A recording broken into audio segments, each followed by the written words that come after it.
I, 32M, live with my wife Brittany, 30F, and our two kids, Emma, 7F, and Lucas, 4M. My mother Linda, 58F, moved in with us 6 months ago after she lost her job and couldn't afford her apartment anymore. The situation has been difficult from the start, but I never imagined it would end up like this. I met Brittany when we were both in college. She was working part-time as a waitress to pay for her education while I was finishing my business degree. My mother Linda never approved of our relationship because Brittany came from a working-class family. My mom had always dreamed of me marrying into one of the wealthy families she knew from her country club.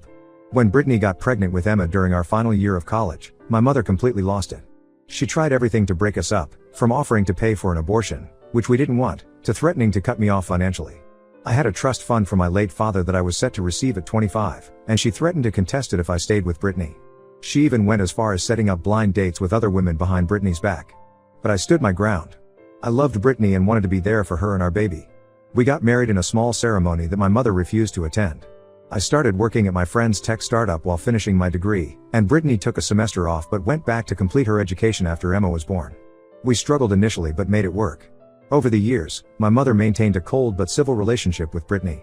She would visit occasionally to see Emma and later Lucas, but always made subtle digs about Brittany's parenting or our modest lifestyle.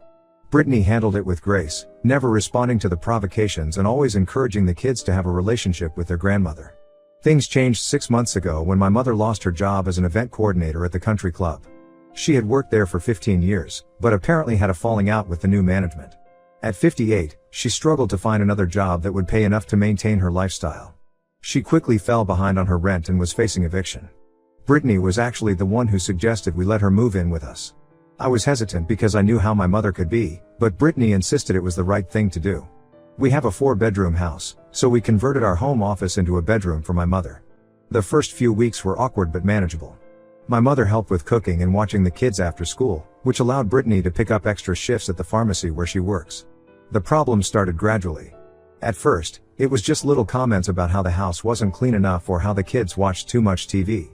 Then she started criticizing Brittany's cooking, insisting on taking over meal preparation because she didn't want her grandchildren eating processed food. She would reorganize the kitchen and laundry room without asking, claiming she was just trying to make things more efficient. Brittany tried to keep the peace by accommodating most of my mother's suggestions. She even asked for cooking lessons, hoping it would help them bond. But nothing was ever good enough.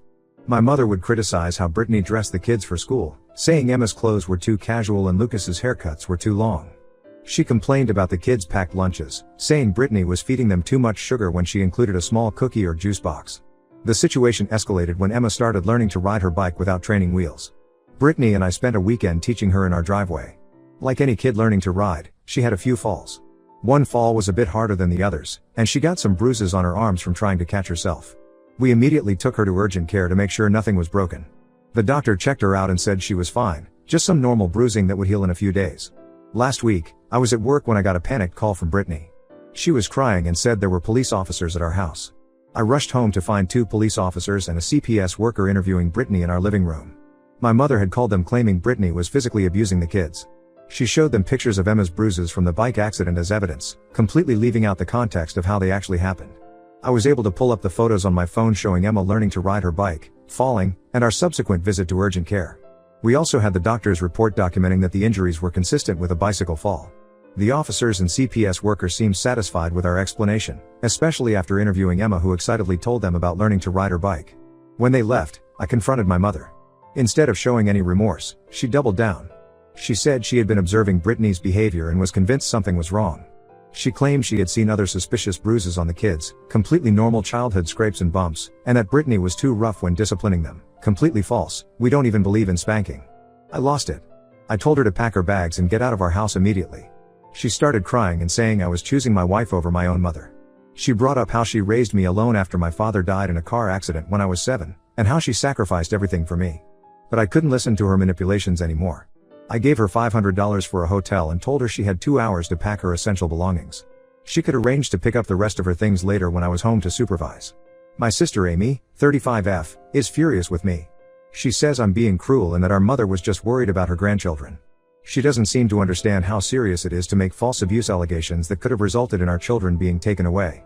My mother has been alternating between leaving tearful voicemails begging for forgiveness and sending angry texts accusing me of betraying her.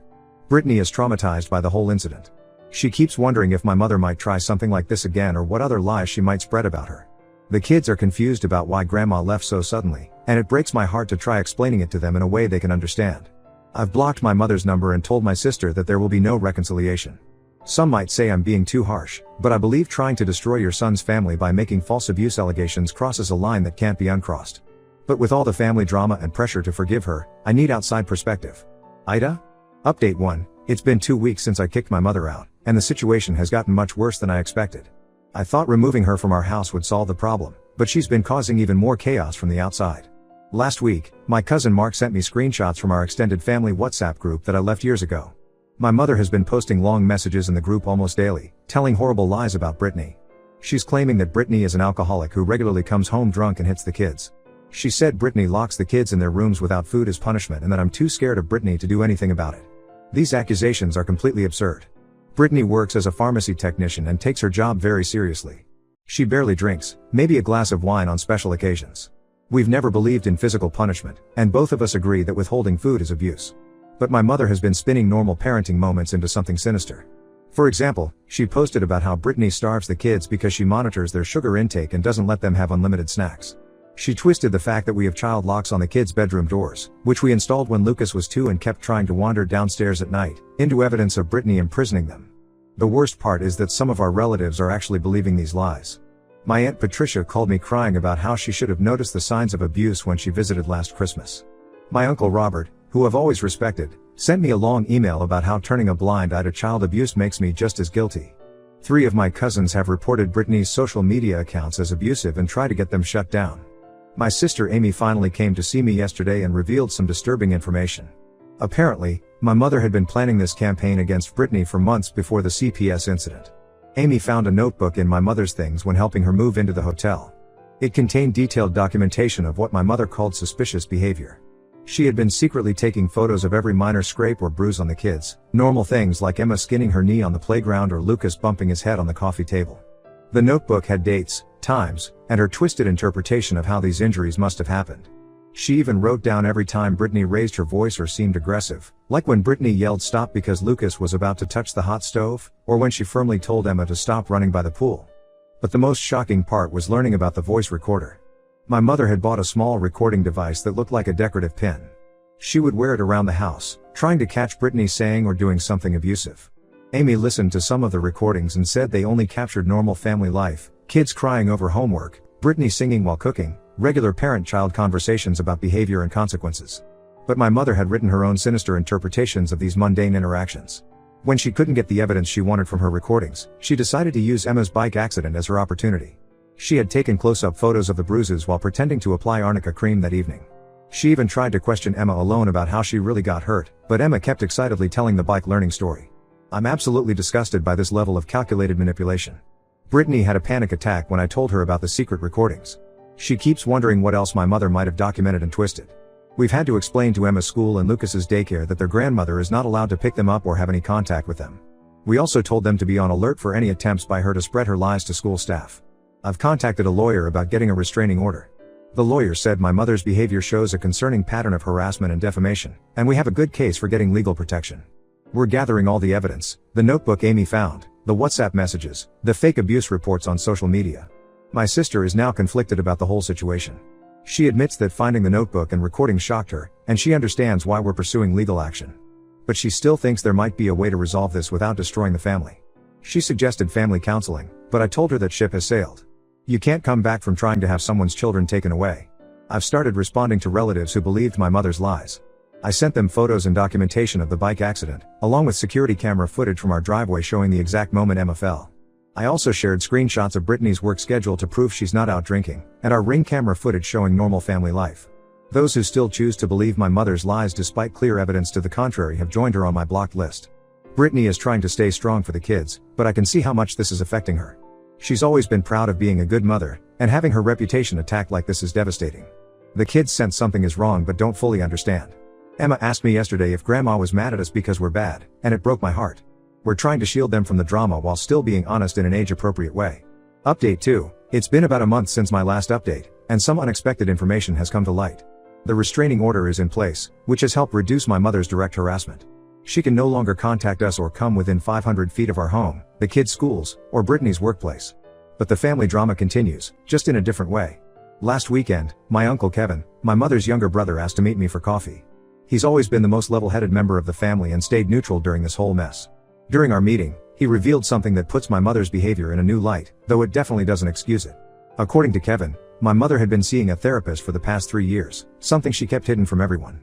She started going after having a breakdown at my cousin's wedding, where she caused a scene because the bride had asked Brittany to be a bridesmaid instead of asking her opinion first.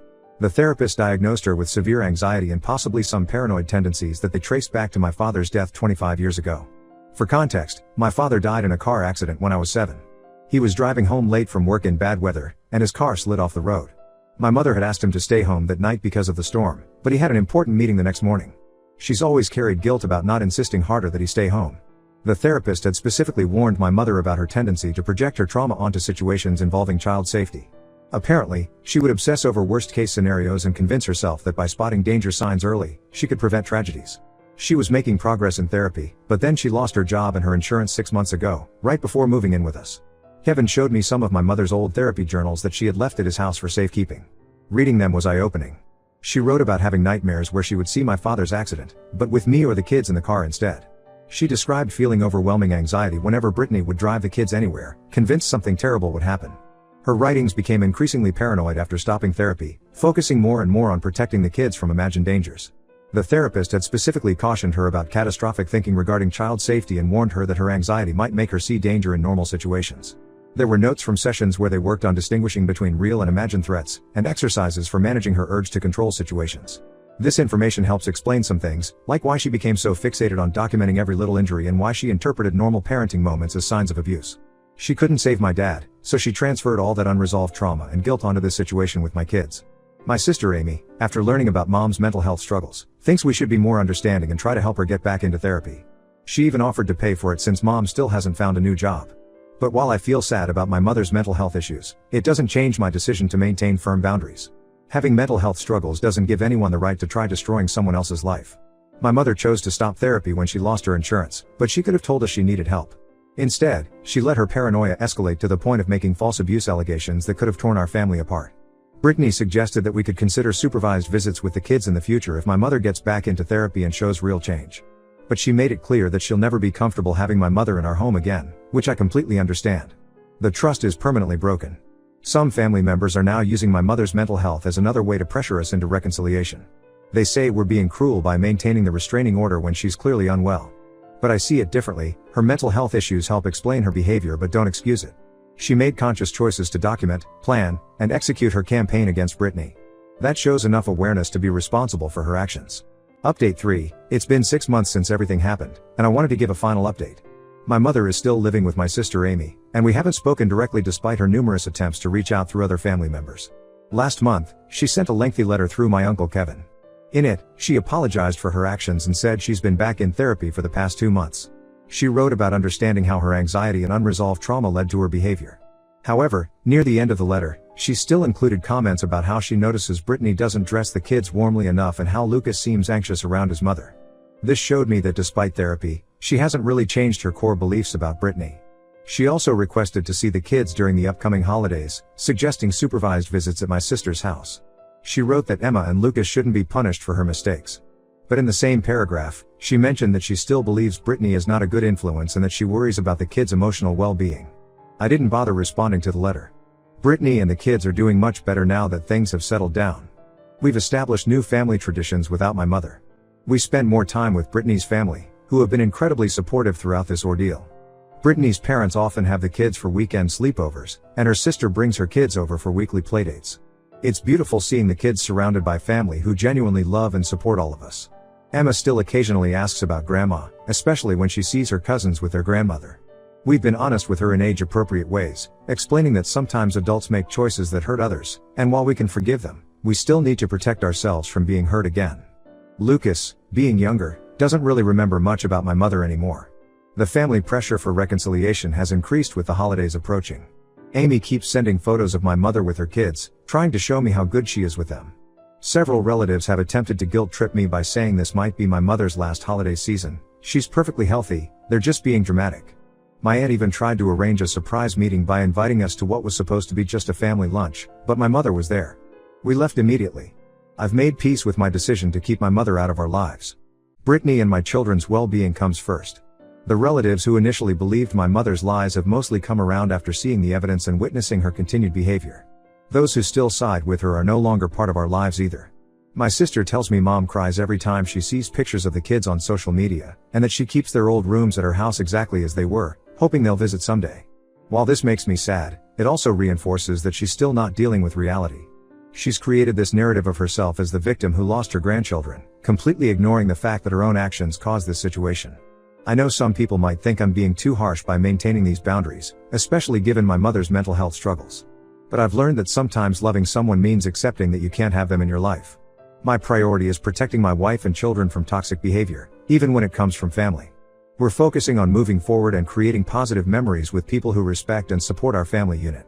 Sometimes the healthiest choice is the hardest one, but I know we made the right decision for our family.